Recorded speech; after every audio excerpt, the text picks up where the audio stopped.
इस कार्यक्रम के पुण्यार्जक हैं सकल दिगंबर जैन समाज, तिनसुकिया, असम। मात्र विष के भक्षण से, श्वास के निरोध से, अपने आप के आत्मदाह करने से आत्मघात नहीं होता। संक्लेश परिणाम में जीवन व्यतीत करने से भी शीघ्र मृत्यु प्राप्त होता है। जो हम 24 घंटे अपने जीवन में संक्लेशता बरतते हैं, उससे हमारी आयु कम हो जाती है। संक्लेश परिणाम आयु से आयु का क्षय होता है। विष की वेदना से, हिमपात से, आहार के निरोध से, अग्नि वज्र आदि निमित्त से और निज संक्लेश परिणामों से आयु का क्षय होता है। किसी ने जहर नहीं खाया, अश्व से भी नहीं मरा, अचानक मृत्यु हो गई, क्या हुआ? हृदयघात हो गया। क्यों हो गया हृदयघात? अटैक आ रहा है, किस लिए आता है अटैक? अटैक आ गया, सिर्फ कसाय में अटैक नहीं आता, रोने गुस्से में अटैक नहीं आता, टेंशन में अटैक नहीं आता, खुशी में भी अटैक आ जाता है। खुशी में भी अटैक आ जाता है। जब कोई भी कसाय अपने वेग में आती है तो हृदय की धड़कन बढ़ जाती है, सांसों की गति तेज होती आती है और जो अंदर की अवस्था है वो पूरी बिगड़ जाती है, चरमरा जाती है, जी मरण को प्राप्त हो जाता है।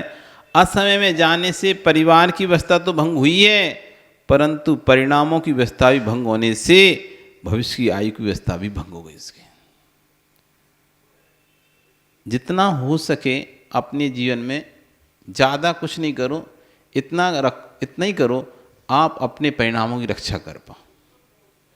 कोई रक्षा कर पाओ नहीं कर पाओ चलेगा, दूसरे की रक्षा तो उसके कर्म के आश्रित है। दूसरे को बचाना तो कर्माश्रित है। हम दूसरे को बचा पाएंगे नहीं बचा पाएंगे तो कर्माश्रित है। उसका आयु कर्म यदि शेष है तो हमारा पुरुषार्थ सफल हो जाएगा। दूसरे को बचाने में तो हमारा पुरुषार्थ तभी सफल होगा जब उसका स्वयं का आयु कर्म शेष होगा।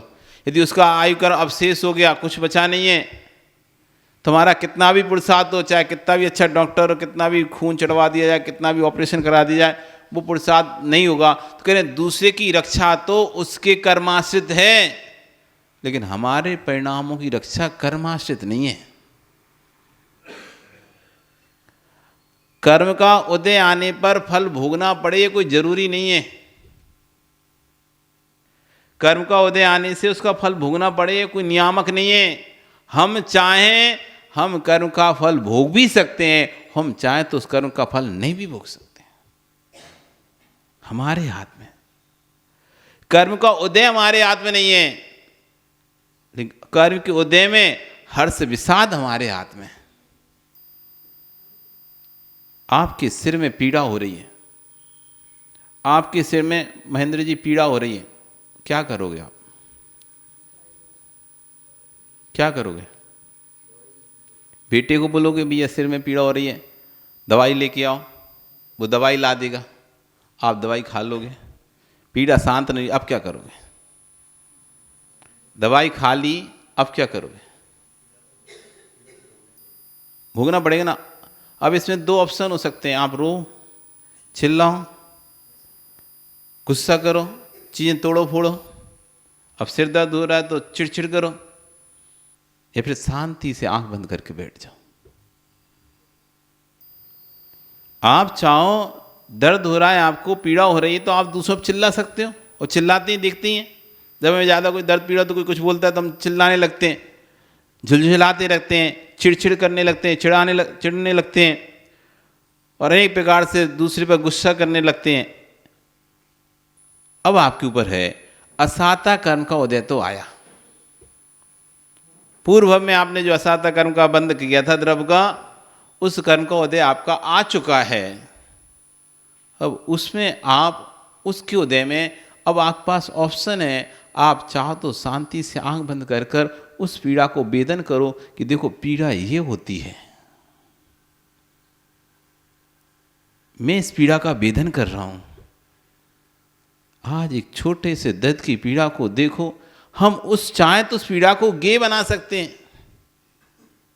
हम उस पीड़ा में अपने पीड़ा को गे बनाकर उसमें चिंतन कर सकते हैं कि देखो एक छोटी सी पीड़ा मुझसे सहन नहीं हो रही, फिर बड़े बड़े उपसर्ग साधुओं ने कैसे सहन किया।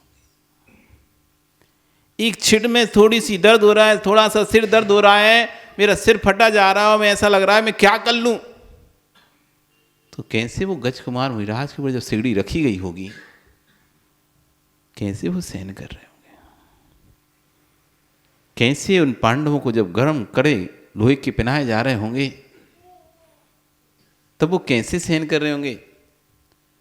फिर कार्तिक मुनिराज जब उनके शरीर को बसूले से छीला जा रहा होगा,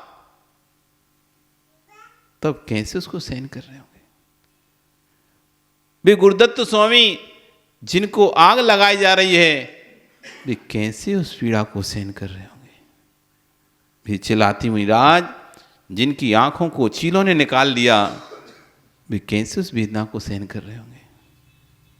कैसे वे सुकुमार सुकौशल मुनिराज जिनके पैर को स्यालनी भग रही है, कैसे वो पीड़ा को सहन कर रहे होंगे।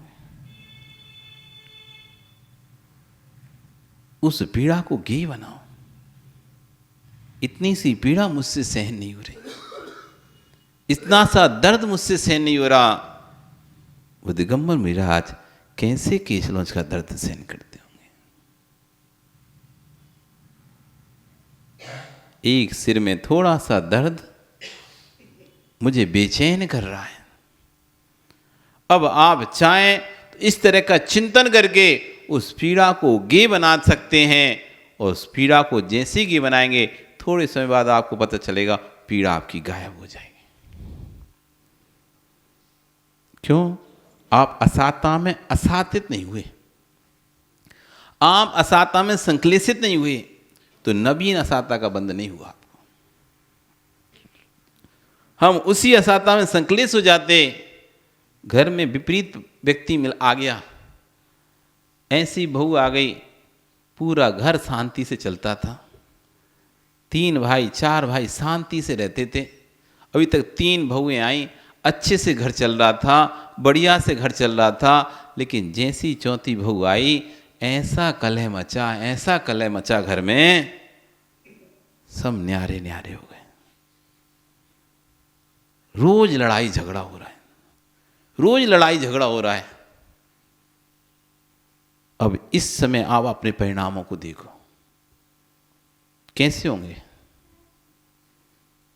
हर समय आपके अंदर एक कष्ट, पीड़ा, इतना अच्छा मेरा हरा भरा हंसता खेलता घर पूरा बिगड़ गया। कितने अच्छे से रहते थे हम, कितने स्नेह से रहते थे, प्यार से रहते थे, इसके आने के बाद से अब आप 24 घंटे उसी दुख में, गम में अपने परिणामों को खराब कर रहे हो। उससे हो क्या रहा है? नवीन संक्लिष्टता का बंद हो रहा है। वहीं आप उस गे को बनाते, कोई ऐसा जीव है जिससे हमारी शत्रुता थी, आज वो हमारा रिश्तेदार बनकर उस शत्रुता को बचा रहा है। पूर्व हमने मैंने इसका हित किया होगा, नियम से इसके साथ गलत किया होगा, आज ये जीव उसका बदला मुझसे ले रहा है। राजा सैनिक कथानक बहुत है हमारे आगम में, बस हम उनको पढ़ते नहीं अच्छे से। राजा सैनिक, रानी चेलना के उदास है, रानी चेलना का चेहरा उदास है। राजा सैनिक पूछता है, देवी क्या हुआ, क्या हुआ, तुम इतनी उदास क्यों? तो कहती पता नहीं, मुझे समझ में नहीं आ रहा है मेरे घर में कौन आया है, क्यों, क्या हुआ? जब से संतान मेरे घर में आई है, तब से मेरा भाव होता है मैं आपकी छाती का रक्त पीऊं। क्या भाव हो रहा है कि आपकी छाती को चीरकर आपका रक्त पीऊं? राजा सैनिक समझ जाता है एक नियम से कोई मेरा शत्रु है, जो इसके गर्भ में मेरे संतान के रूप में जन्म लेने वाला है, लेकिन निर्णय करता है ठीक है, जो कर्म मैंने किया है उसका फल तो मुझे भोगना ही पड़ेगा, इस संतान को मैं इस पृथ्वी पर तो लाऊंगा, बीच में गर्भपात नहीं कराऊंगा इसका। जबकि स्पष्ट समझ में आ रहा था क्या कि संतान, आने वाली संतान नियम से मुझे दुख देगी। और हुआ ऐसा ही। जब वो पुत्र का जन्म हुआ, जब वो पुत्र बड़ा हुआ, तो उसने षड्यंत्र के रचते हुए बारीशेन को नगर से निकलवा दिया और स्वयं उस नगर का राजा बन गया। और बाद में अपने पिता को ही जेल में डालकर उन्हें यातनाएं दिया उसने। बारीशेन ने एक और दूसरा था, अनेक पुत्र होते थे राजाओं के, तो बारीशेन भी राजा सैनिक का ही पुत्र था। अभय कुमार को षड्यंत्र के माध्यम से नगर से बाहर निकाल दिया, नहीं तो अभय कुमार ही उस राज्य का राजा होना था। सो दूसरा चलाती वो कौन, कुणिक उस राज्य का राजा बन गया। और कालांतर में उसी कुणिक ने अपने पिता को जेल में डालकर अनेक यातनाएं दी। यातनाएं सहन करते हुए सैनिक सोच रहा था जो कर्म किया है उसका फल तो भोगना ही पड़ेगा। मैंने पूर्व में कोई ऐसा कर्म किया, क्या किया था उसने? तो पूर्व में उसने एक मुनिराज को परेशान का नहीं था, लेकिन फिर भी इस तरह की आज्ञा दी तो जिससे मुनिराज परेशान हो गए और अंतिम समय में उनका मरण हो गया। उन्होंने निदान बंद कर लिया कि मेरी तपस्या का कोई फल हो तो मैं इससे बदला लूं, और उसी निदान बंद के कारण वो जाकर वहां पर गर्भ में जीवन। अब प्रश्न ये है, बात हमें यहां समझना है कि जो भी हमारे साथ संयोग हो रहे हैं, यदि शुभ संयोग है तो नियम से पूर्व भव का हमारा मित्र है, यदि अशुभ संयोग बन रहे हैं तो नियम से पूर्व भव को हमारा शत्रु है। आचार्य भगवान रविशेन स्वामी महाराज पद्म पुराण में एक दो श्लोक लिख रहे हैं बहुत सुंदर। जब सुग्रीव और राम आपस में मिलते हैं, जब राम और सुग्रीव जब आपस में मिलते हैं तो स्वतः ही अचानक एक प्रेम सुग्रीव के मन में बढ़ता है और एक प्रेम राम के मन में बढ़ता है। जिन्होंने कभी एक दूसरे को कभी देखा नहीं था, एक दूसरे को कभी जाना नहीं था, तब भी दोनों एक दूसरे को देखकर ऐसे हर्षित हो रहे थे जैसे जन्मों जन्मों के जानने वाले हों, पिछले कई भवों से जानते हो। ऐसा प्रेम उनके अंदर उमड़ा और दोनों एक दूसरे के गले लगे। तब रविशेन स्वामी महाराज श्लोक लिखते हैं, यम वीक्षिते जायते चित्तम मनसा स प्रसन्नते। जिसको देखकर कोई भी कारण ना होने पर भी मन प्रसन्न हो जाए, प्रफुल्लित हो जाए, खिल जाए, नैन खिल जाए, सा निश्चित विज्ञो सा मित्र पर भव का। नियम से जानो ये तुम्हारे पूर्व भव का मित्र है, नियम से जानो ये तुम्हारे पूर्व भव का मित्र है। जिसको देखकर मन आह्लादित हो जाता है, जिसको देखकर मन गार्डन कहते ना, गार्डन हो जाता है, बाग हो जाता है। ये व्यक्ति आपका नियम से पवन जी पूर्व भव का मित्र है। कौन था वो सुग्रीव? पूर्व भव में बैल था। कौन थे राम? पदम रुचि सेठ थे ये राम। जब बैल मरणासन अवस्था में चौराहे पर लोगों के पत्थर खा रहा था, लाठियां खा रहा था और संकलेशता से अपने प्राणों को छोड़ने वाला था, तब ये पदम रुचि सेठ उसी चौराहे से निकलते हैं और जीव की जब मरणासन, उस बैल की मरणासन अवस्था को देखते हैं, अंदर से दया भाव स्फुटित हो जाता है और तुरंत उस लोगों को, वहां से लोगों को हटाकर जो भीड़ थी उस बैल को नमकार मन सुनाते हैं, साथ में संबोधन देते हैं, हे जीव, पूर्व भव में तुमने मायाचारी की, छल कपट किया था, उसके परिणाम से तुम्हें तिरंज गति को प्राप्त हुए हो अब संक्लेश परिणाम मत करो, नहीं तो नरक गति चले जाओगे। अति संक्लेश भाव से मरियो, घोर सब्र सागर में पड़ियो। 6 डाला में दौलराम जी लिख रहे हैं ना कि त्रेन से जब अनेक दुखों को भोगता है और अंतिम में उन दुखों के साथ मरता है अति संक्लेश परिणामों से, तो कहाँ जाता है? नरक में चला जाता है। वो समराए तुम संक्लेश भाव मत करो, शांत भाव रखो। पूर्व में तुमने मायाचारी छल कपट किया था, दूसरों का पैसा खाया था, दान का पैसा खाया था, दूसरों की संपत्ति को हड़पा था, उसका परिणाम है तुमको बैल बनना पड़ा। जो बैल बनकर यहाँ पर दूसरों की संपत्ति खाते हैं, हड़प लेते हैं, बाद में बैल बनकर अगले भव में चुकाते हैं, कर्ज चुकाते हैं। आपने जिसका भी खाया है, जिसका भी रखा है, खुश मत होना। वो अगले भव में या इसी भव में तुम्हारी संतान बनकर, तुम्हारा पोता बनकर अगर जन्म ले लिया ना, पूरे पैसे को नष्ट कर देगा। करोड़ों की संपत्तियों को ऐसे खाक करता है, आप देखते रह जाओगे।